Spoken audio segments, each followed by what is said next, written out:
These are 10 times that YouTubers saved lives. And at number 10, Jake Paul saved the life of his enemy. 2021 seems like a tremendous year to beat up the whole Paul family. Former UFC fighter Ben Askren at first was just another one of Jake's boxing opponents, getting disrespected in press conferences. I'm gonna end this guy's career as an embarrassment. Then eventually getting knocked out by Jake.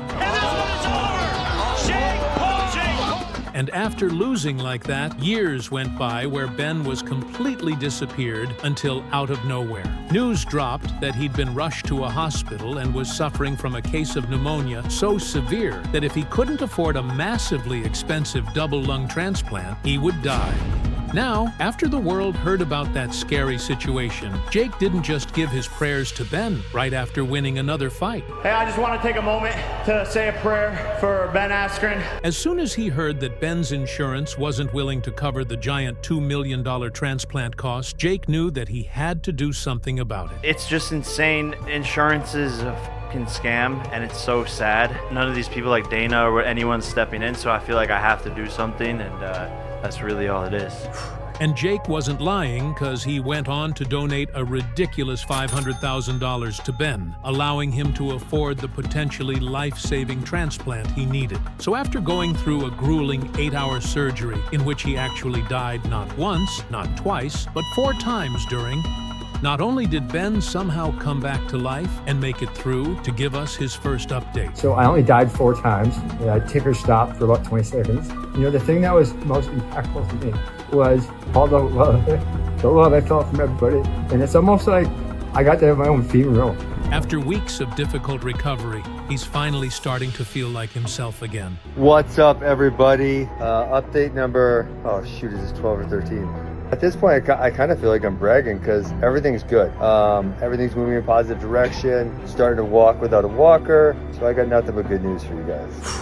Thank God for Jake, because without his donation and that surgery, Ben would not be alive today. But all right, at number 9, KSI saved one of his fans' lives just by grabbing his balls. All right, I know that sounds weird, but JJ was doing one of his countless subreddit reaction videos when he noticed a unique request. Wait, what was that called? Grab your left knot, make your right one jealous. Why have I just done this? I've legit just grabbed my left nut. Hey, you know what? I did it. You do it as well. Go on, just grab your left nut. Just grab your left nut. Let's grab each other's left nut. All right, obviously that clip was funny, but no one thought that it would lead to his next video, where the unthinkable happened. I grabbed my left nut when he told me to and felt a bump. So I went to the doctors and they said I had testicular cancer, but I had caught it in very early stages and they're treating it right now. So thanks to JJ, he might have saved my life. Oh my God. Wow. KSI might have actually saved that fan's life, because compared to a 27% death rate and late stage 4 testicular cancer, catching it early in stage 1 lowers that all the way down to less than 1%. And since it was that easy for KSI to save one life, he eventually doubled down to save even more people. Hey yo, everyone, grab your right nut. Grab your left nut with both hands and let's all test to see if we got any lumps. If you got any lumps, it's time to go to the doctor, fam. Now that's ridiculous. But at number 8, the biggest YouTuber on earth, MrBeast, didn't just save one life. He spent millions of dollars to save the lives of 100 kids. I don't think we've ever done a more difficult and heartbreaking project. See, MrBeast had just learned that the most common birth defect on earth was congenital heart disease. A group of heart defects present at birth that affect the heart structure and blood vessels. If left untreated, these conditions can cause some serious complications later in life and sometimes lead to death. And sadly, over in Africa, with millions of people being affected by it every day, and their hospitals not nearly as funded or advanced as the rest of the world's children born with it, they aren't able to get the proper health care. Well, at least until MrBeast's philanthropy organization traveled to Nigeria to partner up with their hospitals and finally make a difference. I'll be having a pain in my heart. But after the surgery, I'll be better. I will go and come back alive. Enable God is just one of many kids whose lives were about to be saved by MrBeast's foundation. Because after meeting with countless children around the country and presenting them with the opportunities of their lifetimes, they all went through hours of complicated life-saving open heart surgeries. And as soon as their recoveries continue going according to plan, they will finally be able to experience living normal, healthy lives. I want to thank you people for what they are doing for children, helping them to do what they want and desire in life. Wow. Not only is that beautiful, that's just one of the countless different projects that MrBeast Foundation has funded, like building entire towns, bringing water to Kenya, helping amputees get new legs, and so much more. But instead of saving hundreds of people here at number 7, we need to travel hundreds of feet underground, where another YouTuber saved someone by making the discovery of a lifetime. Exploring with Josh was just exploring a cave when he realized the ceiling kept getting lower and lower. Oh yeah, we're kneeling down. Dude, I keep getting lower and lower, man. Same here. Getting claustrophobic. But even though the cave was getting narrow, he kept on exploring further till the point that he was literally laying down crawling. We're not gonna doubt it. I'm crawling, man. Oh, me too. It gets even smaller. It's getting tighter and tighter. I don't think this is worth it, man. This is scary. But just when things were getting a little bit too scary, it started making him consider giving up. Yo, no way. It opened up again. That's it? Yeah, it opened up. I can't believe we kept going. This is crazy, man. Oh my God. I used to be claustrophobic, but I guess I lost it because I'm not that scared. Okay, now this is really the end. They finally reached the end of the cave and were just getting ready to make their way back when the unthinkable happened. English? I don't know you speak English? No English. No? Oh, okay. Okay, come with us. You wanna come with us? Tell them their daughter's up here and she's scared. It's okay. It's alright. All alone in the dark, without any flashlight and no parents in sight. I have no idea how that little girl got down there, and with no way of getting back up. She would have probably starved to death if Josh didn't find her in time. Crawled the whole way in there by herself, no light. She didn't even speak English, so they were like, okay, come with us, and eventually, and yeah, she went back, but she started crying and stuff. It was kind of a crazy situation. Insane. But moving on to number 6. I never thought that saving lives would get someone canceled until August of 2017. A hurricane was completely ravaging through Texas, leaving homes completely underwater and thousands of people in danger. And when Jake pulls back again. When Jake heard about the tragedy, he immediately tweeted asking fans to DM him their addresses if they were stuck in their homes, drove his team all the way down to Houston, Texas, and then got word of their first family in need. Alright guys, so we have an address. There's a family of 7. It's half a mile away through all this water. Now, after locating the family, Jake's team hopped on jet skis, rode through the flooded city, and then when they finally arrived... Yo, do you guys need help? You guys need help? Yeah? Are you guys okay?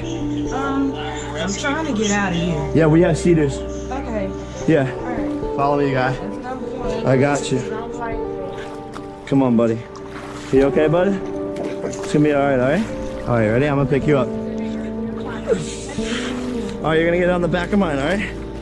Do you like orange? Orange or green better? Orange is the fastest. Alright, sit up there. Alright. I'm gonna take you to this truck up here. We'll get everyone on the back of the truck and then we'll drive out, alright? Okay. This is the most insane thing I've ever seen. Wow, man, that family's going to remember Jake forever, but he was not done there. From saving an old man who was stuck in his completely flooded home to reuniting a lost dog with its owner. There you go, sir. Jake kept on risking his own life, jet skiing through the flooded streets, yelling out for people in need, and even found another entire family desperate for rescue. Does anybody need help? Are you guys from here? No. California. Thank you guys. Yeah, of course. There you go. I sure appreciate it.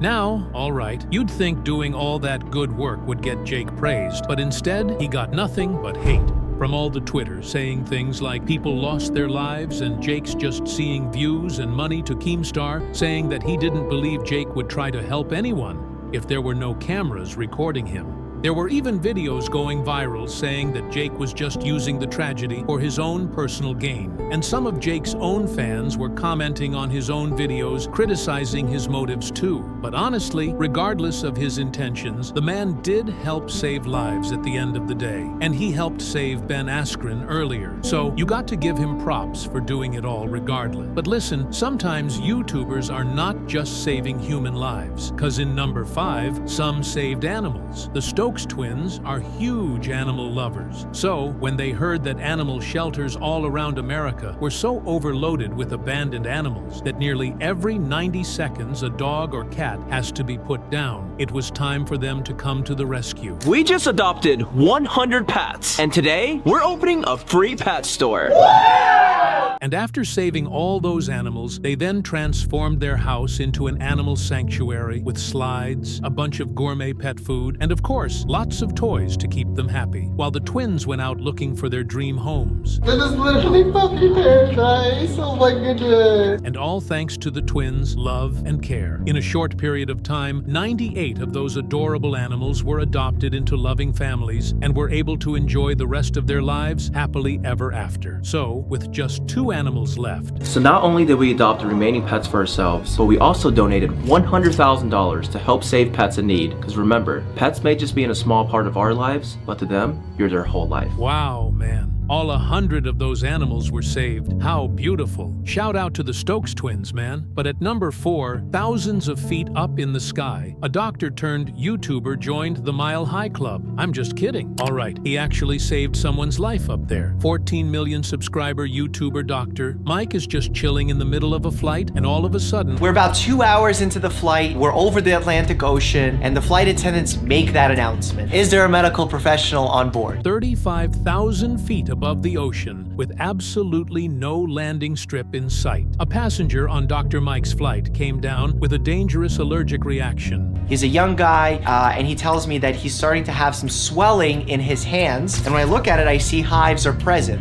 But even though hives were only present on the patient's hands, Dr. Mike knew that it could easily spread to his throat, which would cause it to swell up and even stop him from breathing. I right away started thinking worst case scenarios. What's gonna happen if his throat starts swelling and we're over the Atlantic Ocean? Well, we can't land, so I would have to administer epinephrine. So if things were to get even worse, he feared he might have to do something even more drastic. If the epinephrine or the EpiPen does not work, the next step would be to schedule a landing, and if the swelling continues to get worse, I would be forced to make an incision in this young man's throat. And sure enough, just minutes later, the flight attendant comes and gets me and says, okay, he's starting to have oral symptoms, and that's when I kick into my medical mode, like full-on medical mode. I rush over, I look at his throat, it is definitely swelling, I can see it swelling. When I break open the kit that was found on Delta's plane, I was shocked because on the outside of the kit it said epinephrine. There were no EpiPens. Now, with no EpiPen available and a patient who could lose breathing at any moment, Dr. Mike had to improvise. Now, what was in Delta's kit was an epinephrine injection kit for cardiac arrest. This is much higher dose, and the needle is 1.5 inches long, and I knew this was gonna be painful. I told the patient what we're gonna do, I guess the passenger, told the flight attendant, and I injected it because his throat was really starting to swell. He started screaming. So right away, I explained to him what was going on. I had him take a few steps to walk around, got some ice on his leg just to make the pain a little bit less. His vitals were great. He was resting, his throat wasn't swelling, his pain in his leg was even resolving. So we were able to land the plane, and he survived this transatlantic flight. So after finally landing safely and getting everything under control, the patient was immediately brought to a hospital, and after getting cleared of all health risks, he eventually got to meet his own hero. He was already discharged, but he came to visit. We're able to say hi, get a good laugh. I was able to see that he's perfectly fine. His leg is not bothering him too much. He's touring all around Israel, doing hikes, no problem. Now he's carrying an EpiPen around to not repeat this experience. Wow, man. I definitely know what doctor I'm going to go to from now on. Either Dr. Mike or Dr. Speed, because in number 3, he saved one of his biggest fans. Calm down, you all right? I just almost died. It all started when Speed was traveling around the world like usual, but this time he was visiting beautiful Malaysia! And After walking around the city all day showing love to his fans, Speed was hungry, so he decided to go to a restaurant to try some of Malaysia's famous cuisine. But that's when things got out of control. Come on! Come on, guys! Oh my fucking God! Dog. Tell them to chill. It's like 500,000 people. They tripping, bro. It turned out that Speed's fans followed him all the way to the restaurant, and we're not only shoving, but hurting innocent bystanders just to try getting to Speed. I'm just trying to get some Uncle Rogers, bro. That's all I'm trying to do is just get some Uncle Rogers. Things were getting dangerous. So, with everyone getting hurt and security getting called to the scene, Speed didn't know what to do at this point, and neither did this innocent fan who just wanted to meet him. I almost died. What? I almost died because I'm really short and I'm just a customer and I was going in here, then suddenly like a bunch of people came in here. You okay? I'm just having a panic attack. You okay? Oh, you okay? Calm down, you alright? Yo, she needs some water. We need some water. Yo. We need some water for her. She can't breathe. Sit down. Yo, get her some water. We need some water. Yeah, you're okay. I promise you're okay. I promise you're okay. No, they're okay. I promise they're okay. My mom and dad are not here. They're okay. They're okay. It's just a lot of people here. You okay? Yeah. Okay. You're okay. Thank you. Yeah, you're okay. Don't worry. Honestly, I gotta give Speed his props. He handled that situation perfectly, because if that was left untreated, panic attacks can cause shortness of breath, severe chest pains, and in some cases can even lead to a heart attack. So I just know that girl will be forever thankful for Speed saving her life. But saving a random person is one thing. Cenat saved Speed from getting killed. See, Speed was just an NYC dance with some of his fans when one of them asked him to do something interesting with his hands. So they get sturdy. What is that? Throw my ice cream! What? Young stars. You a young star. You a star. I'm a star. You a star, baby. Let's go. You a star, I'm a star. Let's go, baby. Now, just doing a little hand sign like that seemed innocent, and Speed thought so too, until his friend and New York native Cenat actually called Speed up and let him know what just really happened. By the way, check this car right here.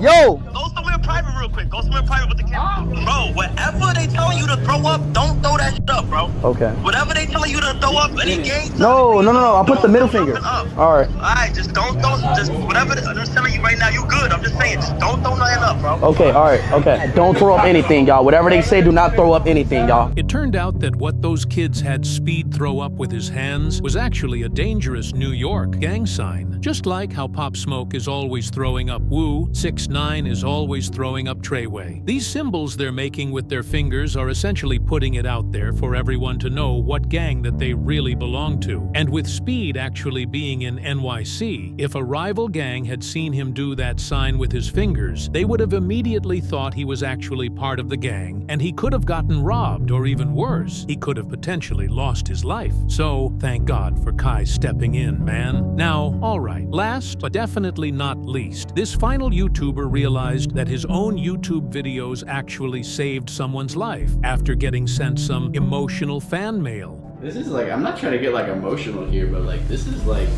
crazy. Unspeakable's content has always been some of the most lighthearted and entertaining on YouTube. From building ridiculous things to crazy challenges and even some reactions. Even I sometimes watch his content just to feel good and have some fun. So it definitely wasn't surprising to me that he's always getting sent mail from people telling him how much they appreciate his work. But even though this next box just started out as some of the coolest and most creative fan mail that Unspeakable had ever seen. What is this? Oh my gosh. No! Why are you making me stuff like this? Oh my gosh, no! Look at this. This is real wood. I don't know really how they did this, but it's literally unspeakable. Yo, that's, that really means a lot to me, guys. The entire mood changed after reading this letter. Oh my gosh, normally I wouldn't read something like this on camera, but basically the person who sent me this says they recently lost my 2 grandfathers and my cousin to I was shut out by my friends and my sister and my mom. I also lost my dad to cancer. I'm telling you this because your videos are what I have left to laugh at. So thank you. The flip. dude. This is crazy. Because not only did they tell me these things, but they also took time to make me stuff like that. Like, it's just like, I'm really speechless. This is like, I'm not trying to get like emotional here, but like, this is why I make videos for you guys.